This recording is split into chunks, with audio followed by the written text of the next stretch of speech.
Good morning, students. In continuation to yesterday's class, we will today study about superposition principle. And this principle is used to find out the resultant force experienced by a charge if the system is having more than two charges. As Coulomb's law is applicable between two charges only, if you wish to calculate the force experienced by a charge exerted by another charge, then we can apply Coulomb's law. But if the system is having more than two charge, if the system is having more than two charge, then we can use superposition principle. Now, we are taking an example. For example, Q is a charge and the another charges are Q1, Q2, Q3 and Q4. The distances may be different. According to Coulomb's law, the force of interaction, it is always between two charges. So if we wish to calculate force on Q because of Q1, Q2, Q3 and Q4, so first of all we will calculate force exerted by Q1 on Q, that is F1, force exerted by Q2 on Q, that is F2, force exerted by Q3 on Q is F3, and force exerted by F4 on Q, that is F4. Now, as it is known that force is a vector quantity, and you can see F1, F2, F3 and F4 all are having different directions as well as different magnitudes. So how can we sum them? So find out the net magnetic field, net force. We have to take the vector sum. So this is superposition principle, that if in a system there are more than two charges, the net force F experienced by a charge is equal to vector sum of forces exerted by individual charges. So individual charges कितना force exert कर रहे हैं, हम उन सभी का क्या करेंगे, vector sum लिखेंगे. And this statement can be written in this way: F is equal to F1 plus F2 plus F3 plus F4. So this is just the expression that we have to take vector sum. So in vector addition we have to include the directions also. Directions are also taken into consideration. Here, to find out the resultant force. Now, how will you find this resultant force? This is just the expression as I have told you. Any resultant vector, it has magnitude as well as direction. So to find out the magnitude and direction of resultant force, we can use the following methods. Already we have been studying in class 11th that if two vectors are given, the resultant vector can be calculated using triangle law of vector addition or parallelogram law of vector addition. Second method is resolution method. When different vectors are in different directions, we can resolve them along x-axis and y-axis into rectangular components, and when rectangular components are given, we can find out the resultant vector. And the last one is the polygon method, that different vectors are represented by different sides of a polygon taken in order. Then the last side of the polygon in reverse direction, it gives the resultant of all these vectors. Okay, so according to situation we can apply any of the method. Lami's theorem can also be used here to find out resultant. Sometimes in some numerical we will use Lami's theorem also. Okay, which has been studied in class 11th. Now we can understand this by an example, that we are taking a three charge system. Here three charges are Q1, Q2 and Q3, and we have to find out the resultant force experienced by charge Q1 due to remaining charge Q2 and Q3. Okay, so Q1, on this charge 1, Q2 will exert force on Q1. Second, Q3 will exert force on Q1. The relative distance between Q1 and Q2, that is R12. Relative distance between Q1 and Q3, that is R13. Q1 exert force on Q1 in this direction, क्योंकि आपको पता है कल भी मैंने बताया था कि जो फोर्स की जो डायरेक्शन है that is along the line joining these two charges. So Q1 and Q2 इनको ज्वाइन करने की लाइन ये है. So obviously the force exerted F12 force on one due to second charge, it will be along the line joining two charges. Similarly, the force exerted by Q3 on Q1, that is along this direction, and the magnitude is F13. Now it must be clear to you that length of this vector, it represents magnitude also. As Q3 is far from Q1, so we have represented force by a smaller side, and Q2 is comparatively close to Q1, so we have represented F12 by a longer side. Obviously, the magnitude of force depends on two charges also. F13 may be greater than F12, so the length of a vector represents its magnitude. Now, these are two vectors, this is F12 and this is F13. So apply parallelogram law of vector addition, that if two vectors are represented by two sides, F12 and F13, then diagonal from common side it will represent resultant vector. Now using the formula used in parallelogram law of vector addition, we can find out the resultant force F and its direction. So it is understood that it is clear to you that how will you apply parallelogram law of vector addition. Later on we will do some numericals also in next class, then it will be more clear to you. Because that will be the real time situation where you will resolve, or you will use parallelogram law, or you will use triangle law of vector addition. Now come to next point, that is electric field. Now electric field, in Coulomb's law we have studied that two forces interact with each other and their like charges repel each other, unlike charges attract each other. So how will they exert force on each other? It can be understood by the concept of electric field. Whenever there is a charge, it will have an influence around it, where if we place another charge, it will exert some force, or another charge will experience some force. So this is the sphere of influence surround a charge or around a charge is known as electric field. So this is a space around a charge. This charge is known as source charge or system of charge. Now it must be clear to you, it is not compulsory always that there will be a single charge only. It may be a system of charges also. So the space around a charge or system of charge where electrostatic force of interaction, it may be attractive or repulsive, is experienced by another charge. The another charge which is brought or which is placed at a point is known as test charge when placed. Obviously both charges should be at rest. So another charge is placed in this space and the another charge will experience force due to the influence exerted by this source charge. This space is known as electric field. It is just like gravitational field.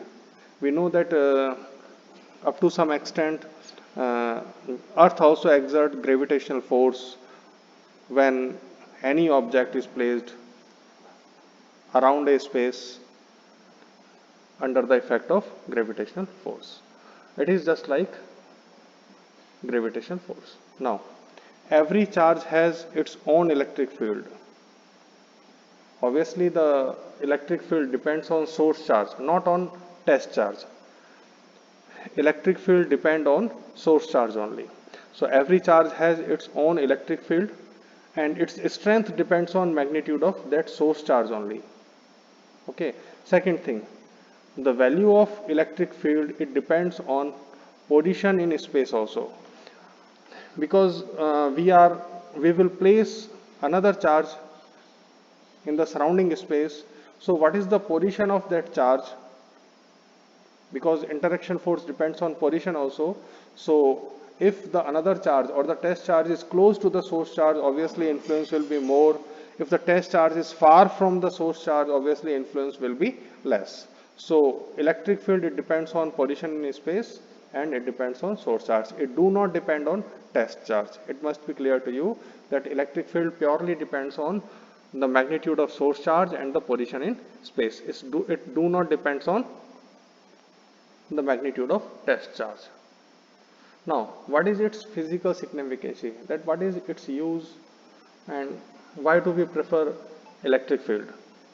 Now, electric field is a quantity that is present at every point in space. Obviously, when a charge is in space, it will have its influence in surrounding area at every point. Now, its magnitude will change from point to point. Obviously, it is position dependent, so its value changes from one point to another point. Next thing, it is a vector quantity. Obviously, it will have some direction also. So, it has directional property depending on the nature of charge, whether it is positive charge or negative charge. Okay. So, later on we will discuss about the direction of electric field if the charge is positive or negative. It is completely independent of test charge. It is present at every point in space, varying from point to point. Electric field is everywhere in surrounding space of source charge. Next, as I have told you that according to Coulomb's law, every object exerts force on another object. Every charge interact with another charge by a force, that is electrostatic force of attraction or repulsion, whose magnitude was given as F is equal to 1 upon 4 pi epsilon 0 q1 into q2 upon r square. Now the question arises that how a charge interact with another charge. We can understand it in this way, that if there is a charge, it will develop field around it. When another charge or charge 2 is placed in this field, it experiences force. Similarly, charge 2 also have a field around it. Now, charge 1 is placed in this field, so it will experience force. So, in this way, one charge exerts force on another charge and another charge experiences force on one charge. So, this is the way of interacting. Next thing is electric field strength. If electric field is there, so what is its strength or intensity? Electric field strength or intensity at a point is defined as the force experienced by unit positive charge. Actually, it is the force what a unit positive charge will experience in the field at a point. It is always position dependent. But it is also compulsory that whenever this unit positive charge is placed at any point, it must not disturb the configuration of source charge. The source charge will remain at rest. Its surrounding space should not altered by this unit positive charge, because it is just to check the strength of that field produced by source charge. Okay, so it is the compulsory condition. Let test charge be Q0, force experienced is F. Hence, electric field intensity E is equal to limit, there is a limit, Q0 tends to 0, F upon Q0. Why we have substituted this condition? Because if the test charge is big, it will have its own electric field and it will have the capacity or the power to alter the electric field produced by source charge. Okay, because every charge has its field.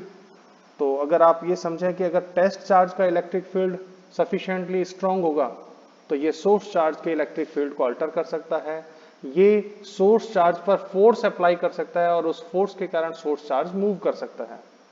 Okay, so in electrostatic it is compulsory that all the charges must be at rest. तो source charge जो electric field produce करता है वो alter ना हो, वो affect ना हो. For that it is compulsory that this test charge must be infinitely small. Okay, so the electric field E is equal to limit Q0 tends to 0 F upon Q0. Now, from this expression we can find out the force experienced by a charge. F is equal to Q0 E. Now, we can see that electric field is a vector, force is also a vector, but if the test charge Q0 is positive, there is a sign of equal, we can say that direction of force and direction of E is same. But if test charge is negative, then direction of force, because there will be a negative sign, then direction of force will be opposite to direction of electric field. So direction of force experience is okay. So it happens in case of electrons. Electrons always experiences a force opposite to direction of electric field. Whereas proton who carries positive charge, they always experience a force along the electric field when placed in electric field. Now, unit of electric field is Newton per Coulomb. Now, again, which we are discussing in our class, electric field strength, we prefer test charge Q0 should vanishingly be small. Because if it is not so, the test charge Q0 will have its own electric field, and when Q0 will be placed in electric field produced by source charge, it will definitely try to alter the electric field of source charge. Now, it is not a big problem. Electric field at a point is always finite. Why? Because electric field is the ratio of force to the charge. If the magnitude of charge is more, the force experienced will be more. If the magnitude of charge is less, then force experienced will be less. But the ratio will remain constant. So if Q0 is negligibly small, force F is also small, so the ratio F upon Q0 is equal to E, it becomes finite. Now, using this phenomena, using the electric field intensity due to a point charge. For that, we are taking source charge as Q and test charge as Q0. The source charge is at origin, test charge Q0, it is placed at point P at a distance R. Now, what is the force experienced? F is equal to K Q Q0 upon R square. Using the formula for electric field, E is equal to F upon Q0. So it will give you formula K Q upon R square. From this formula, it is clear that electric field depends on magnitude of source charge and the position. So electric field, it is directly inversely proportional to square of the distance. Now, again it is clear the direction of electric field is along the line joining point charge Q to the test charge Q0. So it has been represented here. The direction of electric field is along the line joining source charge Q to Q0. Now, we will plot two graphs. This is the graph between electric field and position, and this is the graph between electric field and 1 upon R square. So you have to learn, because when we plot graph between E versus R or E versus R square, it is always a curved line or it is in parabolic shape or in inverse relation. But if 1 upon R square is one quantity, E is directly proportional to 1 upon R square, hence it will be a straight line. So that is all for today. Please listen this chapter portion carefully. In next class we will do some numerical portion also.